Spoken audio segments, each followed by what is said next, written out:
هذا ما كنا نهتدي لولا أن هدانا الله. والصلاة والسلام على سيدنا محمد وعلى آله وصحبه وسلم تسليما كثيرا كثيرا. أما بعد، وقد قال الله تعالى في كلامه العزيز بعد أعوذ بالله من الشيطان الرجيم. بسم الله الرحمن الرحيم. فأنزل الله عليك الكتاب والحكمة وعلمك ما لم تكن تعلم وكان فضل الله عليك عظيما. صدق الله العظيم. எல்லா புகழும் புகழ்ச்சியும் ஏகவல்ல நாயன் அல்லாஹ் ஒருவனுக்கே சொந்தமாகும். ஸலவாத்தும் சலாமும் அகில உலகத்துக்கே அருட்கொடையாக வந்ததித்த அருமை நபி முஹம்மது முஸ்தபா ஸல்லல்லாஹு அலைஹி வஸல்லம் அவர்கள் மீதிலும் அவர்களது வாழ்க்கை வழிமுறைகளை முழுமையாக பின்பற்றி வாழ்ந்த அன்னாரது அருமை தோழர்கள் அவர்களை தொடர்ந்து வந்த அனைத்து அல்லாஹ்வின் நல்லடியார்கள் மீதிலும் உண்டாவதாக. புனித ஜும்மாவுடைய கடமையை நிறைவேற்றுவதற்காக வேண்டி அல்லாஹ்வுடைய இல்லத்தில் வந்து அமர்ந்திருக்கும் அல்லாஹ்வின் நல்லடியார்களே, வாழ்க்கையின் எல்லா கட்டங்களிலும் வல்லநாயன் அல்லாஹுடைய ஏவல்களை எடுத்து நடந்து கொள்ளும்படியும் அவன் விட்டுவிடுமாறு எச்சரிக்கை செய்துள்ள விலக்கல்களை முற்றுமுழுதாக தவிந்து கொள்ளுமாறும் முதலில் எனக்கும் அடுத்ததாக உங்களுக்கு நான் உபதேசம் செய்து கொள்கின்றேன். அருமை சகோதரர்களே, அல்லாஹ்வின் நல்லடியார்களே, வல்லநாயன் அல்லாஹு தஆலா அவனே தான் அனைத்து படைப்பினங்களையும் படைத்து அவைகளை உலகத்திலே வாழ வைத்து கொண்டிருக்கின்றான். அல்லாஹ்வே இந்த விடயத்தை வெளிப்பட்டுகின்றான். அலா லஹுல் ஹல்கு வல் அம்ர், மிக தெளிவாக விளங்கிக் கொள்ளுங்கள், உணர்வுபூர்வமாக இந்த விடயத்தை உள்வாங்கிக் கொள்ளுங்கள். லஹுல் ஹல்க், படைத்த உரிமை அல்லாஹுக்கு மட்டும்தான் இருக்கின்றது. எதுவாக இருந்தாலும், கண்ணுக்கு தெரியாத சின்னஞ்சிறு கிருமிகளாக இருந்தாலும், பிரமாண்டமான படைப்பாகிய 600 இறக்கைகளை கொண்டு அல்லாஹ் படைத்திருக்கக்கூடிய ஜிப்ரீலாக இருந்தாலும், அவைகளுக்கு மத்தியில் உள்ள கோடான கோடி படைப்பினங்கள் அனைத்தையும் அல்லாஹ்வே தான் படைத்திருக்கின்றான். படைத்தது மட்டுமல்ல, வல் அம்ர், அந்த படைப்பினங்களை படைப்புகளை இயக்கிக் கொண்டிருக்கின்ற உரிமையும் அல்லாஹ்வுக்கு தான் இருக்கின்றது. இந்த ஒவ்வொரு படைப்பும் எப்படி செயல்பட வேண்டும், இவைகள் மூலமாக என்னென்ன விடயங்கள் வெளியாக வேண்டும், இவைகளும் அல்லாஹுடைய முடிவிலும் தான் உள்ளது. வானத்தை அல்லாஹ் படைத்தான், மேகத்தை அல்லாஹ் படைத்தான், அதிலிருந்து என்ன வெளியாக வேண்டும். சூரியனை அல்லாஹ் படைத்தான், அது எப்படி செயல்பட வேண்டும்.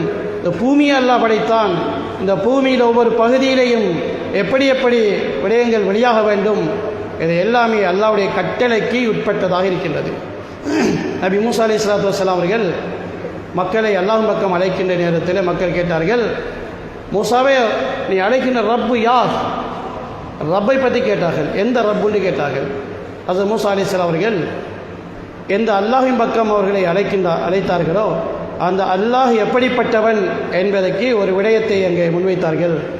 ரப்பி அல்லதி ஆதா குல்ல ஷைஇன் ஹல்கஹு சும்ம ஹதா, என்னுடைய ரப்பு அவன்தான் ஒவ்வொரு படைப்பினங்களுக்கும் படைகோலத்தை எல்லாம் வழங்கியிருக்கின்றான், ஒவ்வொரு படைப்புகளுக்கும் வடிவமைத்திருக்கின்றான்.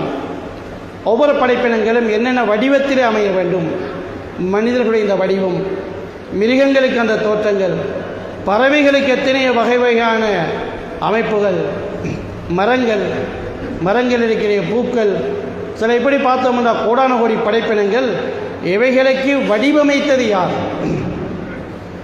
நாம் ஒரு கட்டிடத்துக்கு வந்தோம்னா பார்க்குறோம், இந்த கதவை, இந்த ஜன்னலை யார் டிசைன் பண்ணது? அழகாக இருக்குது, புதிய ஒரு டிசைன். இந்த நகை யார் டிசைன் பண்ணது? இது ஒரு புதிய டிசைனில் இருக்குது. கேட்குறோம், யார் டிசைன் பண்ணதுன்னு கேட்குறோம். சிந்திச்சிருக்கிறோமா, இந்த உலகத்தை டிசைன் பண்ணினது யார்? கோடான கோடி படைப்பினங்கள். சரி, நாங்கள் கண்ணால் இதுவரை பார்க்காத பறவைகள் இருக்குது, பார்த்து ஆச்சரியப்படுகிறோம், என்ன அழகாக இருக்குது. சரி, அந்த டிசைன் யார் பண்ணது? என்னென்ன வர்ணங்கள் இருக்கின்றது? கடலிலே நாங்கள் கண்ணால் காணாத மீனினங்கள் எவ்வளவு இருக்குது, கண்டு ஆச்சரியப்படுவோம். இது என்ன அழகாக இருக்குது, என்ன வடிவத்தில் இருக்குது, இப்படியும் வடிவம் ஒன்று இருக்குதா, நாங்கள் கற்பனை கூட பண்ணி வைக்கலையே. சில இதெல்லாம் யார் டிசைன் பண்ணுகிறார்? மூசா அலைஹிஸ்ஸலாம் சொன்னார்கள், இந்த அல்லாஹ் இந்த ஒவ்வொரு படைப்பினங்களுக்கும் வடிவமைத்து சும்மஹதா வாழ்க்கைக்கு வழிகாட்டி இருக்கின்றான். ஒவ்வொரு படைப்பினங்கள் எப்படி வாழ வேண்டும், அது என்ன சாப்பிட வேண்டும், எங்கிருந்து சாப்பிட வேண்டும், எப்படி சாப்பிட வேண்டும், அதனுடைய பாதுகாப்பு என்ன, அதுக்கு நோய்க்குரிய வைத்தியம் என்ன, அதனுடைய இனத்தை பெருக்குவது எப்படி, இப்படி ஒவ்வொரு படைப்பினங்களுக்கு அல்லாஹ் தஆலா வழியை காட்டித்தான் இருக்கின்றார். சும்மா படைத்து உதவும் இல்லை, அவைகள் தானாக உருவாகவும் இல்லை. அல்லாஹ் படைத்தான், படைத்து வழிகாட்டி கொண்டிருக்கிறார். இதே அடிப்படையில் அல்லாஹ் மனிதர்களையும் படைத்து மனிதர்கள் எல்லா படைப்பினங்களையும் விசேஷமான ஒரு படைப்பாக இன்னி ஜாயினு ஃபில் அர்தி ஹலீஃபா, மனிதனை படைப்பதற்கு முன்னெல்லாம் அல்லாஹ் மலக்குகள் அறிவித்தான், என்னுடைய பிரதிநிதியை ஹலீஃபாவை நான் உலகத்தில் உருவாக்கப் போகிறேன் என்று இந்த கோடான கோடி படைப்புகளுக்கு மத்தியிலே அல்லாஹ் தன்னுடைய பிரதிநிதியாக மனிதனை தெரிவு செய்திருக்கின்றான். சரி, இந்த மனிதனுக்குரிய இந்த வழிகாட்டல் எல்லா படைப்பினங்களுக்கும் கொடுத்த வழிகாட்டலை விடவும் விசேஷமானதாக நிரப்பமானதாக ஆக்கி வைத்திருக்கின்றான். அல்லாஹ்வுடைய புறத்திலிருந்து தான் எல்லா படைப்பினங்களுக்கும் வழிகாட்டப்பட்டிருக்கின்றது எப்படி வாழணும் என்று. மனுஷனுக்கு கொடுத்த வழிகாட்டல் அது விசேஷமானது, அலாதியானது. சரி, மனிதனுடைய வாழ்க்கையை பொறுத்தவரையில் 2 பகுதிகள் அமைந்திருக்கின்றது. ஒன்று இந்த உலகத்தில் மண்ணுக்கு மேலே வாழுகின்ற வாழ்க்கை, அடுத்தது மௌத்துக்கு பின்னால் இருக்கக்கூடிய நிரந்தரமான வாழ்க்கை. ஏனைய படைப்பினங்களில் 2 வாழ்க்கை கிடையாது. மறுமையில இந்த ஏனைய விலங்குகள், பறவை இனங்கள் இவையெல்லாம் உயிர் கூட்டு எழுப்பப்பட்டு அவைகளுக்கு மத்தியிலே நீதி நிறுவப்பட்டு பிறகு அல்லாஹ் சொல்லுவான், கூனி துராபா, மண்ணோடு மண்ணாகி விடுங்கள், வாழ்க்கையை முடித்து கொள்ளுங்கள் என்று அல்லாஹ் அந்த எல்லா படைப்பின் வாழ்க்கையை முடித்து விடுவான். மறுமையில் அவைகளுக்கு ஒரு வாழ்க்கை என்று கிடையாது, அவ்வளவுதான். ஆனால் மனிதர்களை பார்த்து சொல்லப்படும், இவர்கள் முடித்து விடணும் என்று ஆசைப்பட்டாலும் பாவிகள், நரகவாதிகள், நெருப்புத்தான் தங்களுடைய வாழ்க்கையின் முடிவு என்று கண்முன்னே கண்டதும் யாலை தெனி குந்து துராபா, நாங்களும் மண்ணோடு மண்ணாக போறோமே, நானும் அழிஞ்சான் இல்லைமே, கண்ணுக்கு முன்னால் இந்த நாயும் கழுதையும் இந்த குதிரைகளும் இவைகளும் அழிந்து போனதே, மிருகங்கள் எல்லாம், நானும் அழிஞ்சான் இல்லைமே என்று ஆசை வைப்பார்கள். ஏன்? உலகத்தில் மிருகத்தை போல வாழ்ந்தவர்கள். அல்லாஹ் மனிதனுக்கு என்று கொடுத்த தனித்துவமான வாழ்க்கையிலே தன்னுடைய வாழ்க்கையை செலுத்தாமலுக்கு மிருகங்களுடைய வாழ்க்கை என்ன? மனம் போன போக்கிலே வாழுவது, மன இச்சைப்படி வாழ்வது. யாரோ ஒரு மனிதர் ரோட்டால் போனால் கேட்போம், எங்கே போகிறீங்கன்னு கேட்போம். அவர் என்ன சொல்லுவார்? அவர் ஏதாவது ஒரு நோக்கத்தை சொல்லுவார், கடைக்கு போகிறேன், அல்லது நான் சந்திக்க போகிறேன். ஏன் கேட்குறோம்? ஒரு மனிதர் சும்மா போக மாட்டார், சும்மா போக மாட்டா தான் கேட்குறோம். ஒரு மாடுன்னு போகுதுன்னா கேட்போமா, இந்த மாடு எங்கே போகுதுன்னு கேட்போமா? கேட்க மாட்டோமே. மாடு அதில் மனம் போட போகல போகும், இங்கே அளவும் அங்கே அளவும் எங்கால வழி இருக்கிறதோ போகும். மனுஷன் அப்படி போக மாட்டான். அதனால் மனுஷனை கண்டா கேட்குறோம், எங்கே போகிறீங்கன்னு கேட்குறோம். ஏன் கேட்குறோம்? மனுஷன் அவன் வெளியாகி போகிறதே ஒரு நோக்கத்தில் தான் போவான், சும்மா போக மாட்டான். ஆனால் மகள் சும்மா போய்கொண்டிருக்கிறார்கள், ஆடு மாடு போகிற மாதிரி போய்கொண்டிருக்கிறார்கள், முழு வாழ்க்கையுமே போய்கொண்டிருக்கின்றார்கள். எங்கே போகின்ற விடங்கள்ல இப்படி வாழ்ந்தவர்கள் தான் இந்த ஆடு மாடு கழுதை நாய் பன்றி எல்லாம் மண்ணோட மண்ணாக போங்கலோட வாழ்க்கை அவ்வளவுதான் என்று அல்லாஹ் முடிவு செஞ்ச நேரத்தில் இவர்களும் ஆசைப்படுவார்கள், யாழை தெனி குந்து துராபா, நாங்களும் மண்ணோட மண்ணாகிறோம் இல்லையா, நானும் மண்ணா போகிறேன். ஏன்? நெருப்புக்கு போகிறார்கள். நீங்கள் வாழ்க்கையின் முடிவு இந்த நெருப்புத்தான் என்று காட்டப்படும், அதனால் ஆசைப்படுவார்கள். என்றாலும் சொல்லப்படும் ஹாலிதீன ஃபிஹா அபதா, அவங்களோட வாழ்க்கை முடியாது. ஆகவே நீங்கள் மரணிக்க முடியாது, வாழ்க்கை முடியாது. அதனால் நீங்கள் ஆசைப்படுறீங்களே மரணிக்கணும் என்று மரணிக்க முடியாது. நெருப்புக்குள்ளேயே போட்ட கிடந்தாலும் நரகவாதிகள் நெருப்புக்குள்ளே கிடப்பார்கள், ஆனால் வாழ்க்கை முடியாது, நெருப்பிலே வாழ்ந்து கொண்டிருப்பார்கள். சரி, அதனால் மனிதனுக்கு 2 வாழ்க்கை இருக்குது. இந்த மண்ணுக்கு மேலே வாழ்கின்ற உலகத்துடைய வாழ்க்கை, பிறகு மறுமையுடைய வாழ்க்கை, 2 வாழ்க்கை இருக்குது. அதனால் 2 விடயத்துடைய தெளிவு மனிதனுக்கு தேவையாக இருக்குது. ஒன்று, இந்த உலக வாழ்க்கையில் மனிதனுடைய தேவைகள், ஆசைகள், உலகத்தோடு சம்பந்தப்பட்ட விடயங்கள், இவைகளை நிறைவேற்றுவதற்கு தேவையான அறிவு, அது ஒரு அறிவு தேவையாக இருக்குது. அடுத்தது மறுமையின் ஈடேற்றம், நரக நெருப்பிலிருந்து தப்ப வேண்டும், ரப்புடைய பொருத்தத்தை அடைய வேண்டும், நிரந்தரமான வாழ்க்கை அங்கே வாழ வேண்டும், வெற்றிகரமான வாழ்க்கை வர வேண்டும். அதற்குரிய அறிவு தேவை. இந்த ரெண்டு அறிவுகளும் மனிதனுக்கு தேவையான ஒன்றாக இருக்குது. சரி, முதலாவது அந்த அறிவு தான் படைப்புகளுடன் புழங்குகின்ற அறிவு. இந்த படைப்புகளை அறிந்து அவைகளை பயன்படுத்தி அவைகளிலிருந்து பயன்பெறுகின்ற அறிவு. இந்த அறிவு முழு உலகத்திலே முஸ்லிம்கள் காவிரிகள் வேறுபாடின்றி எல்லோருக்கும் வழங்கப்பட்டிருக்கிற அறிவு. அது உலகத்தில் பாடசாலைகளில், பல்கலைக்கழகங்களில், எனும் எல்லா கல்விக்கூடங்களையும் வழங்கப்படுகின்ற அந்த அறிவு தான் படைப்புகளை விளங்கி அவைகளை பயன்படுத்தி பயனடைவது எப்படி. இந்த மண்ணை பற்றி விளங்குவது, மரத்தை பற்றி விளங்குவது, அந்த சராசரத்தை பற்றி விளங்குவது, உலகத்தில் இது என்னவெல்லாம் இருக்குதோ அவைகளையெல்லாம் பற்றி விளங்கி ஆய்வு செஞ்சு அதில் தேர்ச்சி பெற்று அவைகளை பயன்படுத்தி நாம் எப்படி பயனடைவது, மனித சமுதாயம் எப்படி பயனடைவது. சரி, இந்த அறிவு உலகத்தில் முஸ்லீம்கள் காபிர்கள் எல்லோருக்கும் சமனாக வழங்கப்பட்டிருக்கிறது. அந்த துறையிலே முஸ்லீம்களும் முன்னேறுகின்றார்கள். அதைவிட வேகமாக யகூதிகள், நசராக்கள், நாஸ்திகர்கள் முன்னேறிக்கொண்டு போயிருக்கிறார்கள். சரி, இது உலகத்துடைய முடிந்துவிடக்கூடிய அறிவு. இது முஸ்லீம்களுடைய தனித்துவமான அறிவு அல்ல, இது பொதுவான அறிவு. சொல்லுவோம் பொது கேள்வி என்று சொல்லுவோம், பொதுவானது, எல்லோருக்கும் உரியது. அடுத்த அறிவு தான் மனிதர்கள் படைத்தவனே விளங்கி யாரெங்களை படைத்தவன், யாரெங்களை பரிபாலிக்கிறவன், அதை விளங்கி படைத்தவனின் தொடர்பை சீராக்கி படைத்த ரப்புடைய தொடர்பிலிருந்து பயனடைகின்ற அறிவு. இதுதான் மனிதனை பெருமதியாக்கின்ற முதன்மையான அறிவு. இதை கொண்டுதான் அல்லாஹ் வஹியை ஆரம்பித்தான். நபி ஸல்லல்லாஹு அலைஹி வஸல்லம் அவர்கள் ஹிரா குகையிலிருந்து தான் நபுவத்துடைய வஹியுடைய அந்த வழங்குதல் ஆரம்பமானது. எப்படி ஆரம்பமானது? இக்ரா பிஸ்மி ரப்பிக்கல்லதீ ஹலக் ஹலக்கல் இன்சான மின் அலக் என்ற இந்த ஆயத்திலிருந்து ஆரம்பமாகுது. அல்லாஹ் முதலாவது வஹியுடைய இல்மின் மூலம் மனிதனுக்கு முதல் கற்றுக் கொடுக்கிறான். என்ன? படிக்கணும் என்று கற்றுக் கொடுக்கிறான். படிக்கணும் என்று கற்றுக் கொடுத்து என்ன படிக்கணும்னு சும்மா விடல. ஒரு பாடசாலையில் படிக்க வந்திருக்கிறாருன்னா அடுத்தது என்ன சிலபஸ் இருக்கும். சிலபஸ் இல்லாமலுக்கு என்னென்ன படிங்கன்னு ஒரு படிப்பு ஒன்று இருக்குதா? ஒரு கோர்ஸ் ஒன்று முடிக்க போகிறாருண்டா அங்கே சிலபஸ் இருக்குது.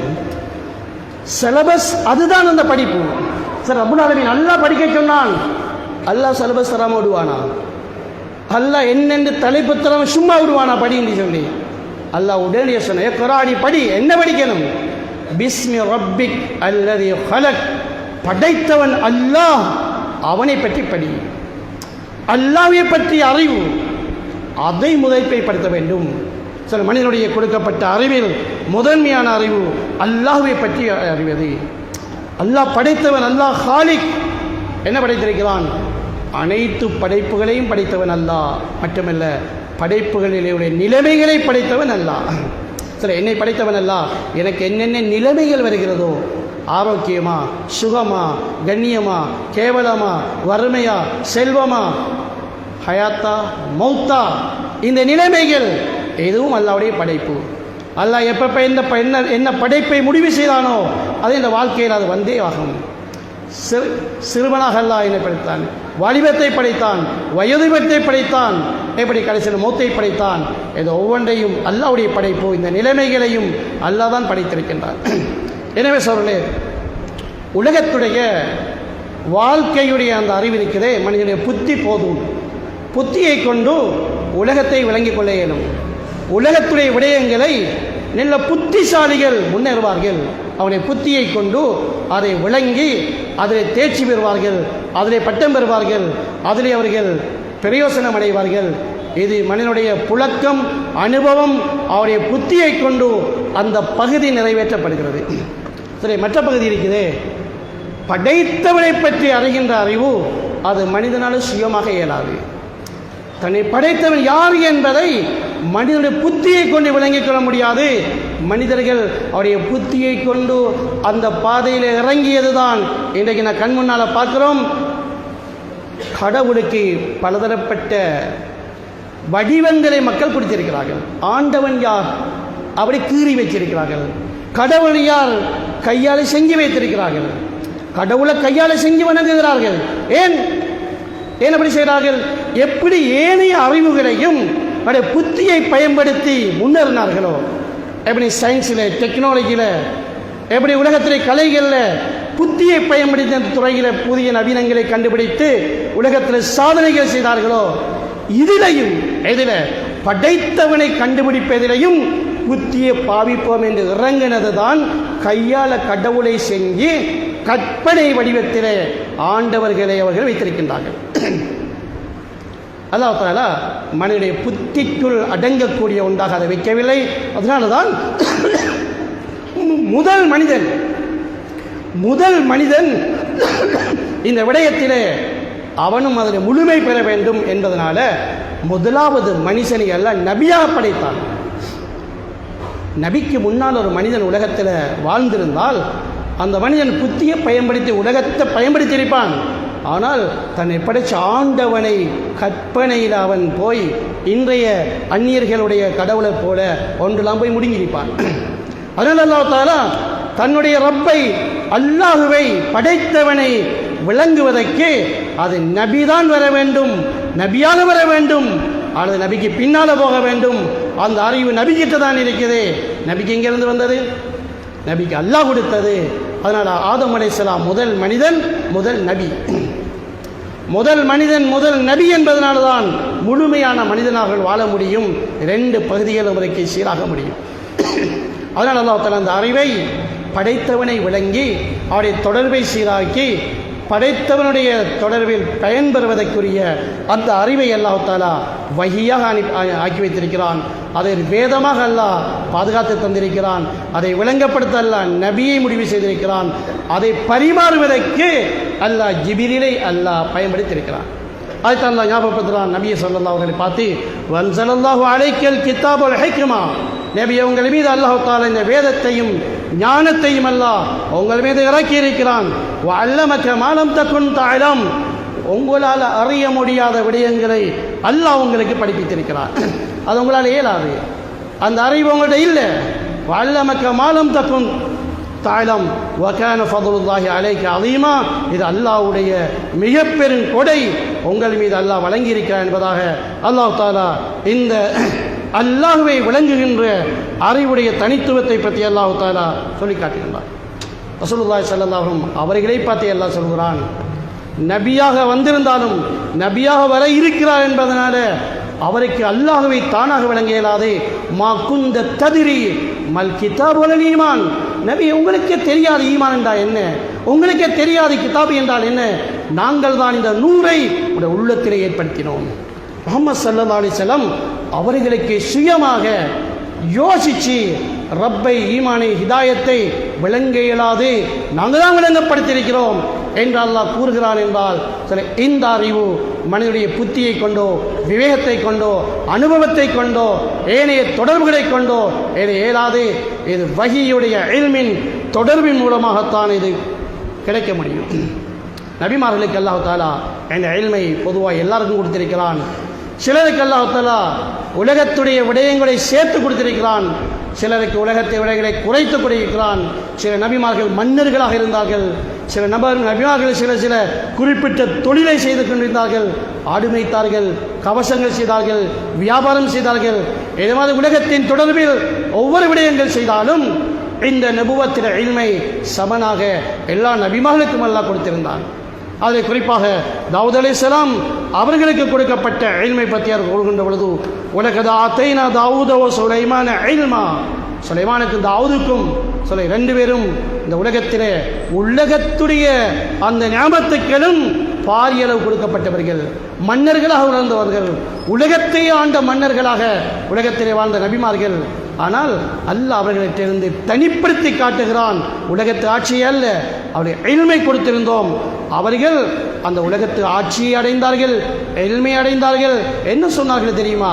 வகாலா அல்ஹம்துலில்லாஹி அல்லதி ஃபضலனா அலா கஸீரின் மின் இபாதிஹில் முஃமினீன், அதிகமான மூமினான அடியார்களை விட எங்களை சிறப்பாக்கி வைத்த அல்லாஹ்வுக்கு எல்லா புகழும் என்று அல்லாஹ்வை புகழ்ந்தார்கள். எதை கொண்டு அல்லாஹ் சிறப்பாக்கினான்?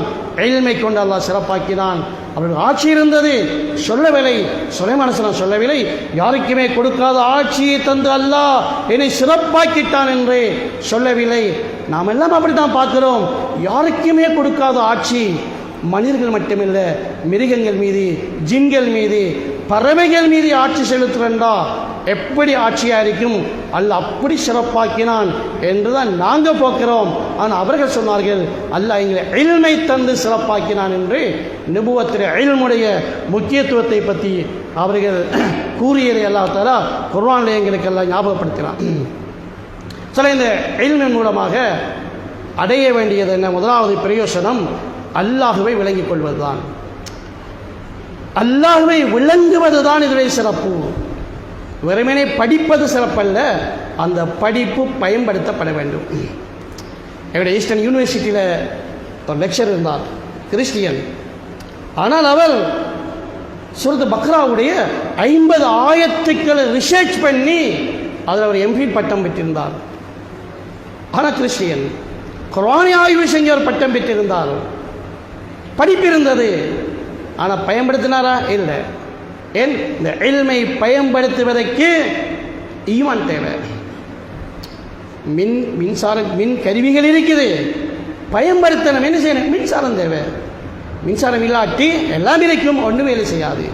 சரி, இந்த இல்மு பயன்படுத்தப்படுறா அதோடைய உயிர், அதோடைய கரண்டு தான் ஈமான். ஈமான் இல்லாத ஒரு மனிதர் குர்ஆனை படித்து ஆய்வு செஞ்சு ஏராளமான மக்கள் இருக்கிறாங்க இன்றைக்கு. ஆனால் அவர்களுக்கு அந்த கரண்ட் இல்லை, ஈமான் உயிர் இல்லை. அதனால் அது பயனடையாது, பயன்படுத்த இயலாதவங்களால். அவங்களால பயன்படுத்த இயலாது, அதனால் அது பயனளிக்க மாட்டாது. அதனால் அந்த இல்முடைய முதல் பயன்பாடு ஈமானாக இருந்து கொண்டிருக்கிறது. இந்த இல்மின் மூலம் ஈமான் அவர்களுக்கு உயிரோட்டம் உள்ளதாக வேண்டும். அந்த ஈமானின் மூலம் அல்லாஹுவை விளங்க வேண்டும். சரி, அல்லாஹுவை விளங்குவதனுடைய ஆரம்பம் இருக்குது. அல்லாஹுவை விளங்கிய ஒரு கட்டம் அல்ல, அல்லாஹுவை விளங்கி முடிக்கலாது. ஏன்னா ஒரு முன்னேற்றம் அடைஞ்ச அதை சொல்லல, விளங்க ஆரம்பித்தது முதலாவது புள்ளி. அதுக்குரிய சிறப்பு என்ன தெரியுமா? விளங்க ஆரம்பிக்கிறார், அல்லாஹ் ஒருவன் இருக்கிறான் என்றதை மட்டும்தான் இப்போ விளங்குகிறார். அங்கே அடுத்த ஸ்டெப் வச்சல்ல, இந்த ஆரம்ப புள்ளிக்கு அல்லாஹ் கொடுக்கிற சிறப்பு என்ன தெரியுமா? சுவர்க்கத்தில் அவருக்கு இந்த உலகத்தை விட 10 மடங்கு பெரிய சுவர்க்கம் கொடுக்கப்படும். இந்த உலகத்தை விட 10 மடங்கு பெருமதி அல்ல, 10 மடங்கு பெரிய சுவர்க்கத்தை எல்லாம் கொடுப்பான். பெருமதி என்ன? புகாரியில் முஸ்லிமில் வரக்கூடிய ஹதீஸ், மௌதி சௌத்தி அஹதிக்கு மினல் ஜன்னா கைர மினத் துன்யா மா ஃபியா. சுவர்க்கத்தில் ஒரு ஷாட்டை வைக்கின்ற நிலப்பகுதி இருக்கிறது. ஷாட்டை கையால் பிடிக்க அடிக்கிறது தானே, அது வைக்கிற நிலப்பகுதி இருக்கிறது. அது பெருமதி என்ன? முழு உலகம், உலகத்தின் அனைத்து வஸ்துக்களை விட சிறந்தது. உலகம் முழுக்க எத்தனை சாட்டை வைக்கலாம்? இந்த பள்ளிக்குள்ளேயே ஆயிரக்கணக்கான சாட்டை வைக்கலாம். உலகம் முழுக்க எத்தனை சாட்டை வைக்கலாம்? அத்தனை எண்ணிக்கையின் அளவு உலக பெருமதிந்தா அது மனுஷனை சிந்தனைக்கே படாது. இது என்னது? அல்லாஹ்வை விளங்க ஆரம்பித்தது. ஸ்டார்ட் என்ன பயணிக்கல, ஆரம்ப பெருமதி அதுதான். ஆரம்ப இப்போ எங்களுடைய காசுடைய பெருமதி இப்போ சதமெல்லாம் இல்லை தானே. இப்போ 50% காசா இப்போ இல்லையே.